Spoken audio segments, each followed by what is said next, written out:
जी। तो ये मैं आई हुई हूँ बहन की तरफ। अब यहाँ हमने इकट्ठे होके फिर जाना है ढोलकी पे।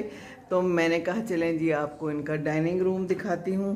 और असल में तो मैं दिखाना जो चाहती हूँ मैं आपको बताती हूँ, लेकिन ये भी मुझे नज़र आ गया तो चलें ये भी देख लें। देखें कितना खूबसूरत है। और वो मैं हूँ। हेलो, क्या हाल है? ठीक हो तुम? ठीक नहीं हो, है ना? चलें ये देखिए। हाँ जी, ये सारा इलाका है।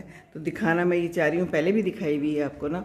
ये अम्मी की कशीदाकारी कितनी खूबसूरत है, देख रहे हैं आप? अम्मी का शौक़। ये जो है ना पहले मेरे पास थी, फिर इसने कहा कि मुझे दे दो। फिर काफ़ी अर्सा मैंने इसको नहीं दी, पर फिर मुझे तरस आ गया। मैंने कहा छोटी बहन है, कोई बात नहीं, प्यारी बहन है, इतने प्यार से कह रही है तो चलो तुम ले लो। तो फिर मैंने इसको दे दिया। तो बस बाकी ये देखिए सारा है। और ये है डाइनिंग टेबल सजा हुआ। ये